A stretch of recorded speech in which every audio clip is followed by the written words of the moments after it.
हाँ, और आज की चर्चा का विषय विज्ञान के एक बहुत ही बुनियादी सवाल से जुड़ा है। क्या हमारे आसपास के पदार्थ शुद्ध हैं? हाँ, और हमारे पास इस पर कुछ बहुत अच्छे रिवीजन नोट्स हैं। हम इन्हीं के माध्यम से एक एक करके हर अवधारणा को समझेंगे। बिल्कुल। हमारा लक्ष्य इन नोट्स में दी गई हर जानकारी को उसी क्रम में लाइन दर लाइन पढ़ना और फिर उसे सरल भाषा में स्पष्ट करना है। ठीक, वैसे ही जैसे एक शिक्षक क्लास में पढ़ाता है। तो चलिए पहले पृष्ठ से शुरू करते हैं। तो पहली हेडिंग है, क्या हमारे आसपास के पदार्थ शुद्ध है? कक्षा 9 विज्ञान अध्याय 2 त्वरित रिवीजन नोट्स। और यहाँ एक तस्वीर है जिसमें प्योर घी यानी शुद्ध घी का एक जार दिखाया गया है। ये तस्वीर ही पूरी बहस शुरू करती है। नोट्स में एक बॉक्स है जिसमें लिखा है आम भाषा में, शुद्ध का अर्थ है कोई मिलावट न हो। हाँ, जैसे हम बाजार से घी लाते हैं तो यही देखते हैं कि उसमें कोई और तेल या वनस्पति ना मिला हो। लेकिन फिर दूसरा बॉक्स कहता है वैज्ञानिक भाषा में शुद्ध का अर्थ है पदार्थ के सभी कण समान रासायनिक प्रकृति, सेम केमिकल नेचर के हों। और यहीं पर सारा फर्क आ जाता है। विज्ञान कहता है कि कोई पदार्थ तभी शुद्ध है जब उसके सारे कण, मतलब सबसे छोटे हिस्से, एक जैसे हों, उनकी केमिकल बनावट एक जैसी हो। इसीलिए नोट्स का अगला उदाहरण है दूध, मिल्क एक शुद्ध पदार्थ नहीं है। यह जल, वसा, फैट और प्रोटीन का मिश्रण है। बिल्कुल। दूध ऊपर से तो एक जैसा लगता है, पर असल में वो पानी, फैट, प्रोटीन जैसी कई अलग अलग चीजों से मिलकर बना है। तो क्योंकि इसके कण एक जैसे नहीं हैं, इसलिए विज्ञान इसे शुद्ध नहीं मानता। नहीं, वो इसे एक मिश्रण मानता है। और नोट्स में आगे लिखा है हमारे आसपास के अधिकतर पदार्थ जैसे समुद्र का जल, खनिज, मिट्टी मिश्रण है। अच्छा, तो अगर ज्यादातर चीजें मिश्रण हैं तो अगली स्लाइड इसी के बारे में होगी।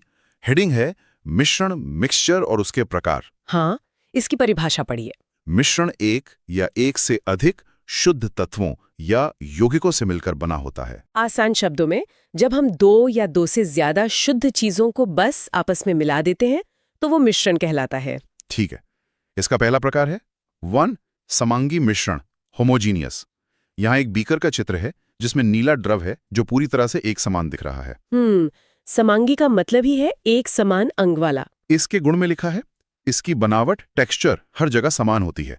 और उदाहरण है जल में नमक, जल में चीनी, कॉपर सल्फेट विलयन। बिल्कुल, जब आप पानी में चीनी घोलते हैं तो वो पूरी तरह घुल जाती है।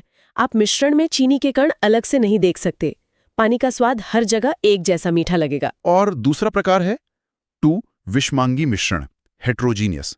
इसके चित्र में एक बीकर में नीचे पीला द्रव है और ऊपर एक अलग परत है। हाँ, दोनों घुले हुए नहीं दिख रहे हैं। विषमांगी मतलब अलग अलग अंग वाला।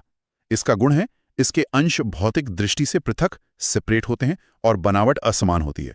उदाहरण तेल और पानी, सोडियम क्लोराइड और लोहे की छीलन। तो जैसे पानी में तेल डालते हैं तो तेल ऊपर तैरता रहता है। आप दोनों को साफ साफ अलग देख सकते हैं। इनकी बनावट एक समान नहीं होती। चलिए अब अगली स्लाइड पर आते हैं। विलयन या सॉल्यूशन, इसकी परिभाषा है 2 या 2 से अधिक पदार्थों का समांगी मिश्रण। तो विलयन एक तरह का समांगी मिश्रण ही है। यहाँ चित्र में एक बीकर है और तीर के निशान से विलायक और विलेय को दर्शाया गया है। विलायक के नीचे लिखा है बड़ी मात्रा, जो घुलता है। हाँ, जैसे पानी, जो चीज ज्यादा मात्रा में होती है और दूसरी चीज को अपने अंदर घोल लेती है, उसे विलायक कहते हैं। और विलेय के नीचे है छोटी मात्रा, जो घुलता है। जैसे चीनी, जो चीज कम मात्रा में होती है और घुल जाती है, उसे विलेय कहते हैं। तो विलायक प्लस विलेय इज इक्वल टू विलयन। ये तो सीधा है। अब इसके उदाहरण देखें, वो दिलचस्प है। चीनी और जल, तरल में ठोस। दूसरा टिंक्चर आयोडीन, आयोडीन विलेय प्लस अल्कोहल विलायक। टिंक्चर आयोडीन एक एंटीसेप्टिक है।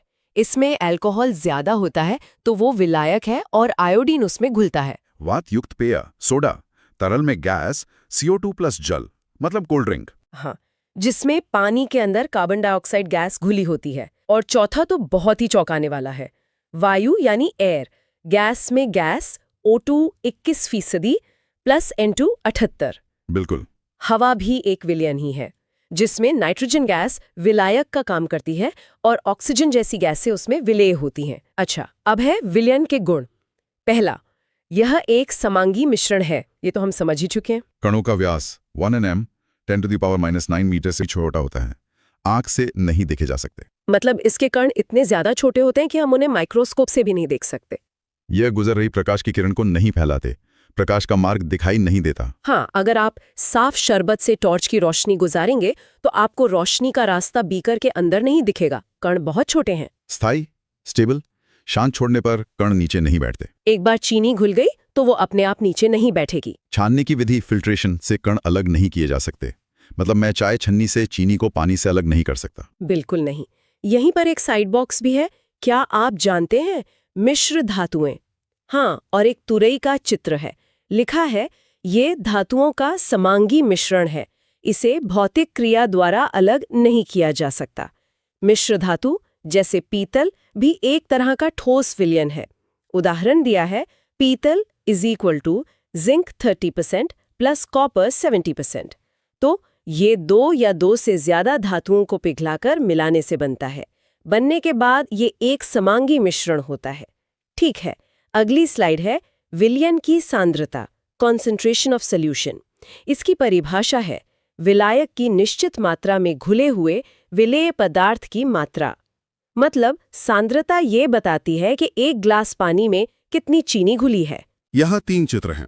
पहला है तनु डाइल्यूट, कम विलेय। इसमें कम पीले कण दिखाए गए हैं, जैसे हल्का मीठा शरबत। दूसरा है सांद्र कॉन्सेंट्रेटेड, अधिक विलेय। इसमें ज्यादा पीले कण हैं। यानी ज्यादा मीठा शरबत। और तीसरा है संतृप्त सैचुरेटेड और नहीं घुल सकता। इसमें बहुत ज्यादा कण हैं और कुछ नीचे भी बैठे हैं। ये वो अवस्था है जब पानी में इतनी चीनी घुल चुकी है कि अब और चीनी घुलना बंद हो गई है। और एक और परिभाषा है असंतृप्त, यदि विलयन में विलेय की मात्रा संतृप्तता से कम हो। मतलब जब तक विलयन में और विलेय घोला जा सकता है वो असंतृप्त है। यहाँ एक महत्वपूर्ण नियम भी है, तापमान बढ़ाने पर विलयन की घुलनशीलता बढ़ जाती है। हाँ, हमने देखा ही है कि ठंडे पानी के मुकाबले गर्म पानी में चीनी ज्यादा आसानी से और ज्यादा मात्रा में घुल जाती है। अब अगली स्लाइड में सांद्रता निकालने के सूत्र दिए गए हैं। पहला है द्रव्यमान प्रतिशत का, विलेय का द्रव्यमान विलयन का द्रव्यमान गुणा 100। और दूसरा है आयतन प्रतिशत का, जो है विलेय का द्रव्यमान विलयन का आयतन गुणा 100। ये सूत्र हमें ये पता लगाने में मदद करते हैं कि किसी विलयन में विलेय ठीक कितने प्रतिशत है। यहाँ एक उदाहरण भी हल किया गया है।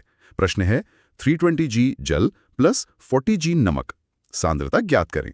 ठीक है, तो इसे चरण दर चरण देखते हैं। हल का पहला पॉइंट, विलेय नमक 40 G। दूसरा, विलायक जल 320 G।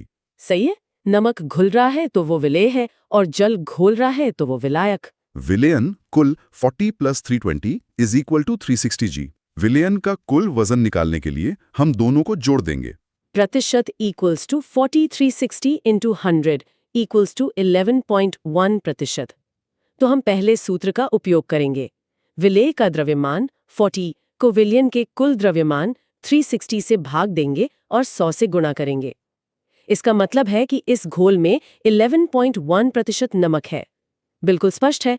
अब हम अगले विषय पर आते हैं, निलंबन, सस्पेंशन। ये विलयन से काफी अलग है। ये इसकी परिभाषा है एक विषमांगी मिश्रण जिसमें ठोस कण द्रव में घुलते नहीं बल्कि निलंबित रहते हैं। चित्र में मटमैला पानी है और कुछ कण नीचे बैठे हैं।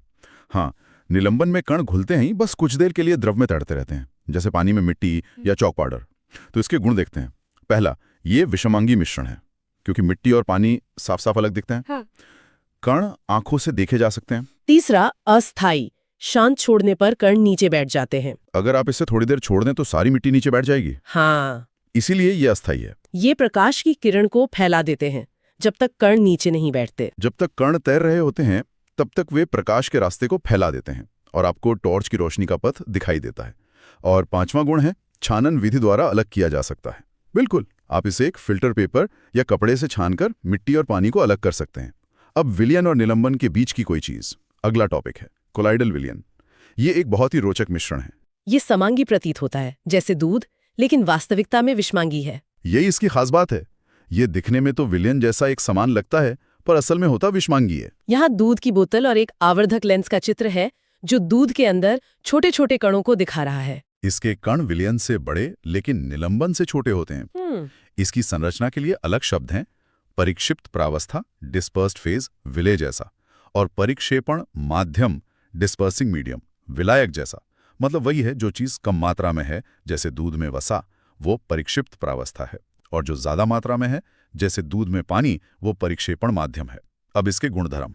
पहला, कणों का आकार छोटा, आंख से नहीं दिखते। इतने छोटे कि आंखों से नहीं दिखते, इसीलिए ये समांगी लगता है।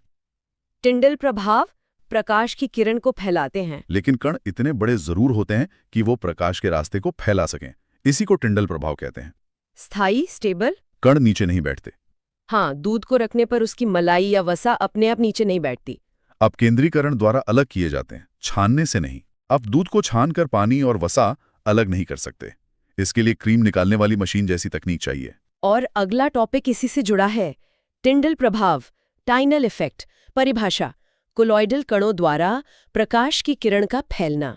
जैसा हमने अभी पढ़ा, जब प्रकाश की किरण कोलॉइडल विलयन से गुजरती है तो उसके कण प्रकाश को बिखेर देते हैं, जिससे हमें प्रकाश का रास्ता दिखाई देने लगता है। यहाँ एक घने जंगल की बहुत सुंदर तस्वीर है जिसमें पेड़ों के बीच से सूरज की किरणें आ रही हैं। कैप्शन है, जंगल के वितान से सूर्य की किरण का गुजरना, कोहरे में जल की बूंदें कोलाइड हैं। ये टिंडल प्रभाव का एक बेहतरीन उदाहरण है। जंगल में कोहरे के कारण हवा में पानी की बहुत छोटी छोटी बूंदें एक कोलाइड बना लेती हैं और वो सूरज की रोशनी को फैला देती हैं। नोट्स में लिखा है कि इसकी खोज टिंडल नामक वैज्ञानिक ने की थी। हाँ, उन्हीं के नाम पर है। और एक प्रयोग भी बताया है। कॉपर सल्फेट विलयन टिंडल प्रभाव नहीं दिखाता, लेकिन दूध प्लस पानी का मिश्रण टिंडल प्रभाव दिखाता है, क्योंकि कॉपर सल्फेट एक वास्तविक विलयन है। उसके कण बहुत छोटे हैं, लेकिन दूध एक कोलाइड है, उसके कण प्रकाश को फैला सकते हैं। अगली स्लाइड में कोलॉइड के सामान्य उदाहरण दिए हैं। ये एक पूरी तालिका है। ये तालिका बताती है कि कौन सी अवस्था किस में मिलने पर किस तरह का कोलाइड बनता है। पहला प्रकार है एरोसॉल। घटक है द्रव, ठोस प्लस गैस, और उदाहरण है कोहरा, बादल, धुआं। तो जब गैस में कोई द्रव या ठोस फैलता है तो एरोसोल बनता है। दूसरा है फोम। घटक गैस प्लस द्रव, उदाहरण शेविंग क्रीम। जब द्रव में गैस फैलती है तो फोम बनता है, जैसे शेविंग क्रीम के झाग। फिर है इमल्शन। घटक द्रव प्लस द्रव, उदाहरण दूध, फेस क्रीम। जब एक द्रव दूसरे में फैलता है, जैसे दूध में पानी में वसा। इसके बाद है सोल। घटक ठोस प्लस द्रव, उदाहरण कीचड़, और जेल। घटक द्रव प्लस ठोस, उदाहरण जेली, पनीर। हाँ, और आखिर में ठोस सोल, जिसमें ठोस में ठोस फैलता है, जैसे कुछ रंगीन पत्थर। बहुत बढ़िया। अब आते हैं भौतिक एवं रासायनिक परिवर्तन पर। यहाँ 2 बॉक्स हैं। पहला भौतिक परिवर्तन का। इसमें क्या क्या लिखा है? नया पदार्थ नहीं बनता, परिवर्तनीय, रिवर्सिबल। और एग्जाम्पल्स: बर्फ का पिघलना, लकड़ी काटना, पानी का उबलना। तो भौतिक परिवर्तन में पदार्थ का रूप बदल सकता है, लेकिन वो रहता वही है। जैसे पानी बर्फ बन जाए या भाप है तो वो पानी ही। और दूसरा बॉक्स है रासायनिक परिवर्तन का। इसमें लिखा है नया पदार्थ बनता है, अपरिवर्तनीय, इरिवर्सिबल। और एग्जाम्पल्स: लोहे पर जंग लगना, खाना पकाना, जलना। रासायनिक परिवर्तन में एक बिल्कुल नया पदार्थ बनता है जिसके गुण पुराने वाले से अलग होते हैं। जैसे जब लकड़ी जलती है तो राख और धुआं बनता है, जिसे आप वापस लकड़ी नहीं बना सकते हैं। यहाँ एक विशेष नोट है। मोमबत्ती का जलना इक्वल टू भौतिक मोम पिघलना प्लस रासायनिक बत्ती का जलना, दोनों परिवर्तन है। ये एक क्लासिक उदाहरण है। जब मोम गर्मी से पिघलता है तो ये एक भौतिक परिवर्तन है, लेकिन जब बत्ती के पास का मोम जलकर रोशनी और गर्मी देता है तो वो एक रासायनिक परिवर्तन है। चलिए अब मिश्रण की दुनिया से निकलकर वापस शुद्ध पदार्थों की ओर चलते हैं। हेडिंग है शुद्ध पदार्थ, तत्व, एलिमेंट्स। नहीं तोड़ा जा सकता। मतलब तत्व वह सबसे शुद्ध पदार्थ है जिसे आप और छोटे रासायनिक टुकड़ों में नहीं तोड़ सकते। लोहा एक तत्व है, आप उसे तोड़कर कुछ और नहीं बना सकते। यहाँ आवर्त सारणी का एक चित्र है और तत्वों के प्रकार बताए गए हैं। पहला है धातु, चमकीली, सुचालक, तन्य, उदाहरण सोना, लोहा। ये आमतौर पर चमकीले, ठोस और गर्मी व बिजली के अच्छे सुचालक होते हैं। दूसरा है अधातु, कुचालक, चमक नहीं होती, उदाहरण ऑक्सीजन, कार्बन। ये धातु के उल्टे गुण रखते हैं। और तीसरा है उपधातु, मिश्रित गुण, उदाहरण बोरॉन, सिलिकॉन। इनमें धातु और अधातु दोनों के मिले जुले गुण होते हैं, जैसे सिलिकॉन। अगली स्लाइड में धातु और अधातु के गुणों की तुलना है। धातु के गुण हैं चमकीली, सुचालक, तन्य, आघातवर्ध्य और प्रतिध्वनिपूर्ण। तन्यता का मतलब है उन्हें खींचकर तार बनाया जा सकता है। आघातवर्ध्यता मतलब पीटकर पतली चादर बनाना। और प्रतिध्वनिपूर्ण मतलब टकराने पर वे टन की आवाज करती हैं। और अधातु के लिए लिखा है कि वे विभिन्न रंगों की होती हैं, कुचालक होती हैं, और उनमें ये सब गुण नहीं होते। बिल्कुल, आप कोयले को पीटकर चादर नहीं बना सकते, वो टूट जाएगा। अब कुछ तत्वों के रोचक तथ्य। पहला, तत्वों की कुल संख्या 100 से अधिक है, 92 प्राकृतिक। हाँ, अब तक 118 तत्व खोजे जा चुके हैं, जिनमें से 92 प्रकृति में मिलते हैं। अधिकतर तत्व ठोस हैं। कमरे के तापमान पर 11 तत्व गैस हैं। जैसे लोहा, सोना ठोस हैं और ऑक्सीजन, हाइड्रोजन गैस हैं। द्रव तत्व, लिक्विड्स एट रूम टेम्प, पारा, मर्क्यूरी और ब्रोमीन, सिर्फ यही 2 तत्व हैं जो सामान्य कमरे के तापमान पर द्रव अवस्था में होते हैं। और सबसे मजेदार, गैलियम और सीजियम कमरे के तापमान 303 के से थोड़ा ऊपर पिघलकर द्रव बन जाते हैं। ये इतने कम तापमान पर पिघलते हैं कि अगर आप इन्हें अपनी हथेली पर रखें तो आपकी शरीर की गर्मी से ही ये पिघलकर द्रव बन जाएंगे। अब शुद्ध पदार्थ का दूसरा प्रकार, यौगिक, कंपाउंड्स। परिभाषा है 2 या 2 से अधिक तत्वों के नियत अनुपात फिक्स्ड रेशो में रासायनिक संयोजन से बना पदार्थ। यह स्लाइड यौगिक को समझाने के लिए मिश्रण से उसकी तुलना करती है। हाँ, पहले चित्र में एक चुंबक लोहे की छीलन और सल्फर के ढेर में से लोहे को खींच रहा है। लिखा है मिश्रण, मिक्स, लोहा प्लस सल्फर। चुंबक लोहे को अलग कर सकता है। जब आप लोहा और सल्फर को बस मिला देते हैं तो वह एक मिश्रण है। लोहा अब भी लोहा है, इसलिए चुंबक उसे खींच लेता है। लेकिन दूसरे चित्र में चुंबक को आयरन सल्फाइड के पास लाया गया है, पर कोई असर नहीं हो रहा। लिखा है यौगिक, हीट, आयरन सल्फाइड, फेरस। गर्म करने पर नया पदार्थ बना। चुंबक का असर नहीं, गुण बदल गए। बिल्कुल। जब आप उस मिश्रण को गर्म करते हैं तो लोहा और सल्फर आपस में रासायनिक क्रिया करके आयरन सल्फाइड नाम का एक नया पदार्थ, एक यौगिक बना लेते हैं। अब इसमें लोहे के गुण नहीं है। तो निष्कर्ष ये है कि यौगिक के गुण उसके घटक तत्वों से पूरी तरह भिन्न होते हैं। यही सबसे जरूरी बात है। जैसे हाइड्रोजन और ऑक्सीजन गैसें हैं, पर उनसे बना यौगिक पानी एक द्रव है। अगली स्लाइड मिश्रण और यौगिक में अंतर को सार के रूप में बताती है। मिश्रण के लिए लिखा है नया पदार्थ नहीं बनता, संगठन परिवर्तनीय होता है। हाँ, मिश्रण में कोई नई चीज नहीं बनती और आप चीजें किसी भी अनुपात में मिला सकते हैं। जबकि यौगिक के लिए लिखा है नया पदार्थ बनाते हैं, संगठन सदैव स्थायी, फिक्स्ड होता है। यौगिक में हमेशा एक नया पदार्थ बनता है और अनुपात हमेशा फिक्स होता है। जैसे पानी हमेशा H2 ही O ही रहेगा। मिश्रण घटकों के गुणधर्म दर्शाते हैं, यौगिक के गुणधर्म पूरी तरह भिन्न होते हैं। ये भी हम देख चुके हैं। और आखिर में मिश्रण को भौतिक विधि से अलग किया जा सकता है, जबकि यौगिक को केवल रासायनिक विधि से। बिल्कुल सही। मिश्रण को छानकर या चुंबक से अलग कर सकते हैं, पर यौगिक को तोड़ने के लिए रासायनिक क्रिया करनी पड़ती है। तो अब हम आखिरी स्लाइड पर हैं। पदार्थ का वर्गीकरण, सारांश, समरी। यह एक फ्लो चार्ट है। ये चार्ट पूरे अध्याय का निचोड़ है।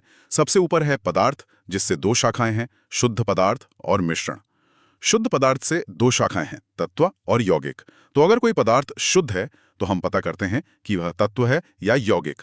और मिश्रण से 2 शाखाएं हैं, समांगी और विषमांगी। और अगर वह मिश्रण है तो हम देखते हैं कि इसकी बनावट एक समान समांगी है, जैसे विलयन, या असमान विषमांगी है, जैसे निलंबन और कोलाइड। तो ये थी हमारे आज के नोट्स की गहन पड़ताल। हमने देखा कि जिसे हम आम भाषा में शुद्ध कहते हैं, विज्ञान में उसका अर्थ कितना अलग और सटीक है। बिल्कुल। इस पूरे वर्गीकरण को समझने के बाद ये सोचना काफी दिलचस्प है कि हमारे रोजमर्रा के जीवन में हम जिन चीजों को एक अकेली वस्तु के रूप में देखते हैं, वे असल में कितने अलग-अलग पदार्थों का मिश्रण या यौगिक हो सकती हैं। हाँ, ये तो है। आज की चर्चा के बाद एक सवाल सोचना बहुत दिलचस्प होगा। अगली बार जब रसोई में एक गिलास पानी लिया जाए तो उसके बारे में सोचना चाहिए। पानी खुद एक यौगिक है, H2O। अगर उसमें नल के मिनरल्स घुले हैं तो वो एक विलयन है। अगर वो थोड़ा गंदला है तो शायद उसमें निलंबन या कोलाइड भी हो। वो एक साधारण सा दिखने वाला ग्लास असल में इस पूरे अध्याय का एक जीता जागता उदाहरण हो सकता है। हमारे आसपास और क्या कुछ ऐसा है जो इतना भ्रामक रूप से जटिल